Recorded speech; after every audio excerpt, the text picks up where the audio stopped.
روم کی مذہبی عدالت میں ایک عمر رسیدہ ملزم کھڑا ہے۔ ملزم کا نام گیلیلیو ہے۔ پیسا یونیورسٹی میں فلسفہ فلکیات ریاضی کا استاد ہے۔ آج کی مروجہ پاکستانی کرنسی میں اس کی ماہوار تنخواہ ¾ آنے ہے۔ یہ 400 سال پہلے کا منظر ہے۔ اس وقت تمام یورپ عیسائی تھا۔ چھاپا خانہ 100 سال پہلے ایجاد ہو چکا تھا۔ کتابیں ہر گھر پہنچ رہی تھی، جیسے آج انٹرنیٹ ہر ہاتھ کی پہنچ میں ہے۔ جہاں پادریوں کی آسمانی تعویلات چھپ رہی تھیں، وہاں پادریوں کے خلاف گمنام کتابیں بھی چھپنے لگی تھیں۔ روم کے پوپ اربن نے مقدس فتویٰ جاری کر دیا، ہر وہ کتاب جلا دی جائے جو عیسائیت کے خلاف ہو، اور ہر اس آدمی پر توہین مسیح کا مقدمہ چلایا جائے جو بائبل کی تعلیمات پر تنقید کرتا ہو۔ ایک شریعت کورٹ پادری ججوں کی نگرانی میں قائم کر دی گئی۔ اس کورٹ کو انکویزیشن کہا جاتا تھا۔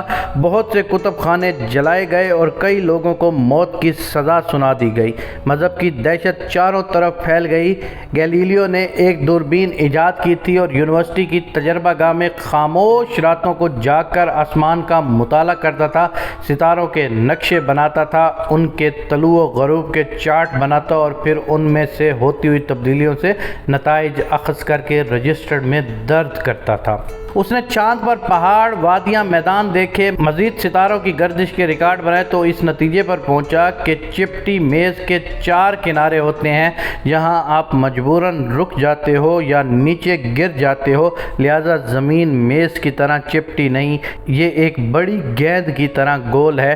گیند پر کہیں نقطہ لگا کر کسی سمت سیدھی لکیر کھینچتے جاؤ تو دوسری طرف سے گھوم کر اسی نقطے پر پہنچ جاتی ہے۔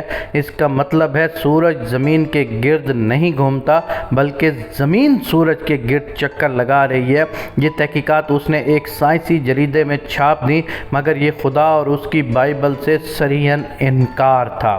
شرعی عدالت نے گیلیلیو کو طلبی کے سمن جاری کر دیے۔ جج نے آگے جھک کر گیلیلیو سے پوچھا، جب خدائے بزرگ و برتر نے بائبل میں زمین کو چپٹی اور ساکت کہا ہے، طلوع و غروب کے متعین اوقات پر عبادات کے احکامات جاری کیے ہیں، تو تم حرف خدا کو کیسے جھٹلا سکتے ہو؟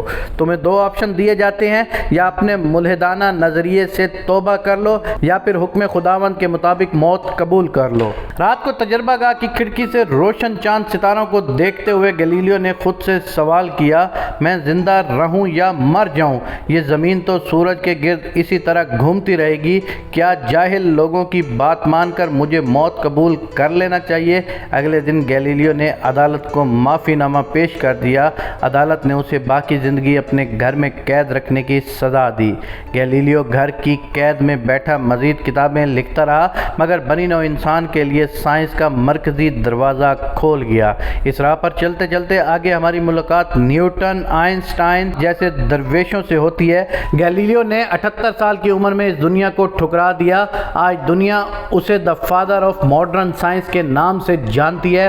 گیلیلیو کی موت کے 359 سال بعد پوپ جان پال دوم نے 7 نومبر 1992 کو سرکاری طور پر گیلیلیو سے معافی مانگی اور اعتراف کیا وہ نیت نیک تھی، مگر چرچ غلط تھا اور گیلیلیو درست تھا۔